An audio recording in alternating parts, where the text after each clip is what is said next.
Liberty versus the Tyranny of Socialism is his new book. He's a best-selling author. You've heard him fill in for some of the biggest talk shows in the country, the biggest, Rush Limbaugh, and do his own show from time to time, WalterEWilliams.com.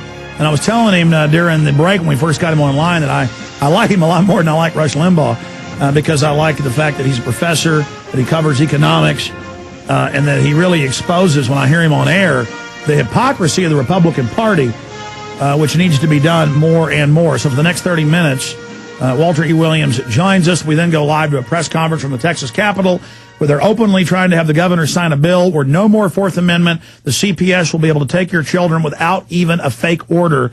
Those are already flimsy from a judge. But a host of issues to talk about with Walter E. Williams today. Sir, thank you for coming on with us. Well, thank you. Thank you.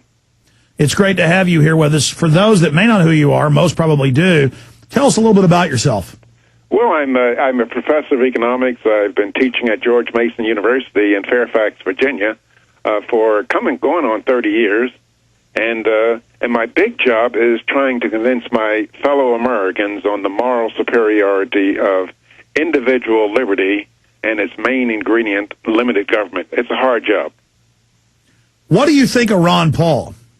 I think he's a great. I think he's one of the few, and perhaps you can only name 4 or 5 congressmen that if the founders were to come back, they would speak to. He's one of the few that they would have respect for. So you think he's founding father caliber, or they would just talk to him?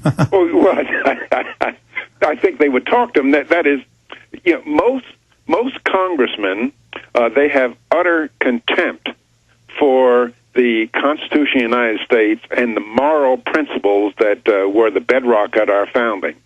And when I say that, a lot of people say, well, what are you talking about? Well, if you read through the Constitution, the government, the founders gave the government, the Congress, 21 things to do, and it's listed in Article 1, Section 8 of the United States Constitution. And if it's not there, they can't do it.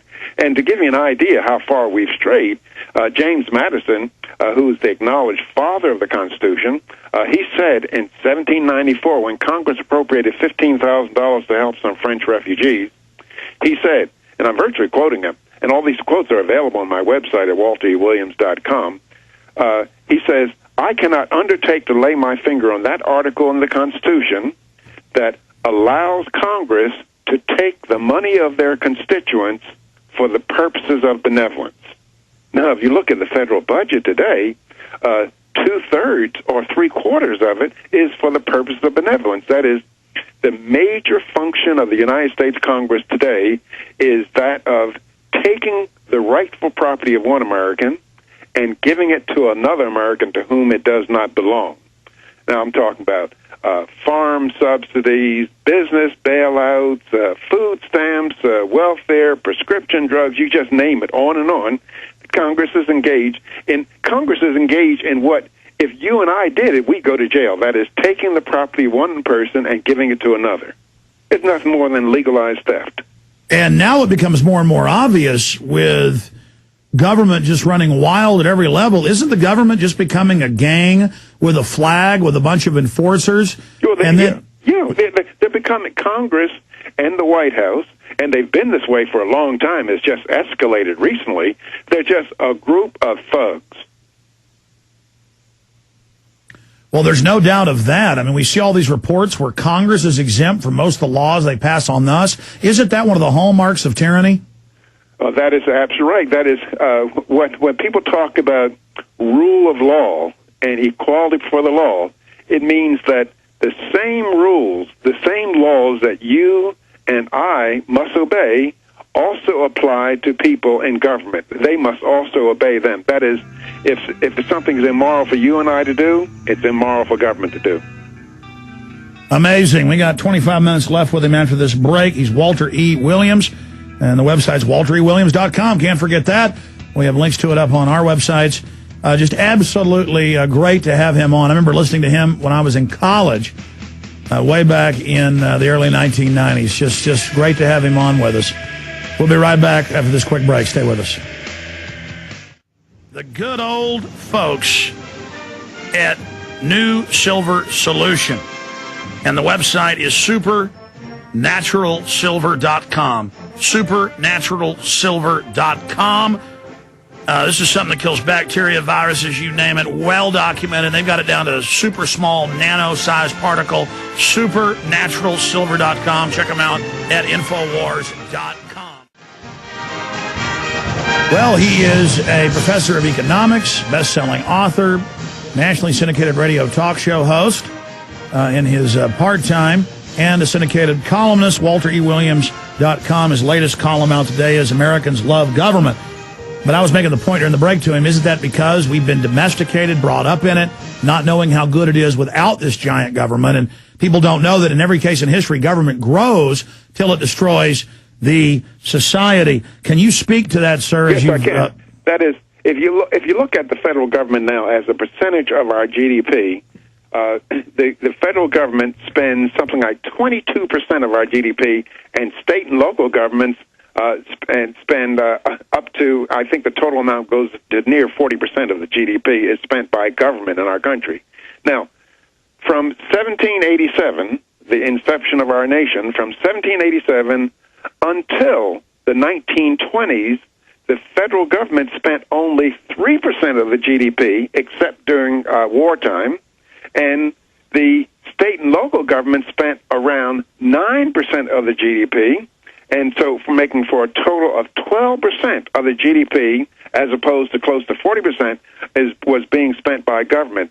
And keep in mind that in 1787, we were a third world nation, and by 1920, we were the most powerful nation on the face of the earth, and we were rich. That is, we went through this whole interval without a big government, and it turns out something else that's significant that Americans just plain don't know is that the idea that Congress and the White House should be involved with the economy, stimulating the economy, New Deal. This is a new idea. That is, we've had recessions and depressions that went from 1 year to 7 years throughout our whole history. And matter of fact, in 1920, there was a very, very sharp downturn in the economy. There was no government program, and we went off after that. In 1922, we went through the Roaring '20s. In the 1790, there was a Great Depression. Matter of fact, it was, I think, like 7 years, and there was no government program. Now, the government programs that deal with recessions came when there's a sharp turn down in the economy in 1929, 1930, and the Hoover administration started the government programs, and Roosevelt just followed on with it with the New Deal, and what they did, they turned what would have been in 1930, what would have been at the maximum a 3-year sharp downturn in the economy. They turned it into a 16-year affair. That is, the Great Depression was not over until 1946. And Japan has now 12, 13 years doing the same thing, and I remember studying those panics, as they called them, and those depressions.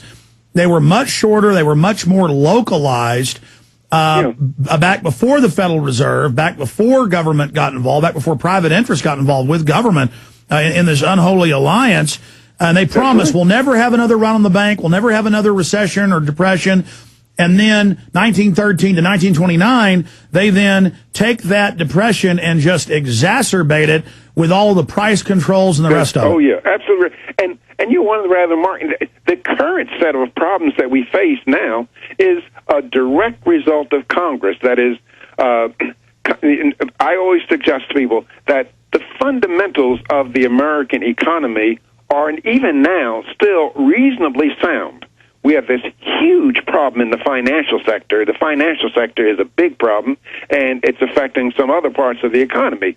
But Congress is the cause of the problems in the financial sector, particularly those that stem from the subprime loans and the housing market. It's been enabling it and demanding it and prodding it all along, and then now is enabling it further. Yes. $14.8 trillion in 7 months. Bloomberg reported. I mean, my God, that's more than the GDP in 7 months. That's right. And the American people. I mean, I don't know what to say about my fellow Americans, but they're asking Congress to come and help us out to change things. That is, I mean, to ask Congress to help us, that's very much like seeing a building on fire and you calling the arsons who set it on fire to help you put it out. That's the same thing. And Congress is the cause of these problems. And you know what? And what gets me about I call it stupidity of Americans, or either the ignorance of Americans, is that Congress messed up. This current state of affairs was a result of Congress trying to give us, and the White House, trying to give us affordable housing. Now we're asking Congress to give us affordable health care. Well, it's unbelievable. Bloomberg reported that $9.3 trillion would pay off all the mortgages in the country. So if it's 14.8 so far, where is all the money going? I mean, this is ridiculous. And they're admitting now that it's driven up mortgage prices because the banks have got all this money. They're just wanting to hoard it or to buy up other banks.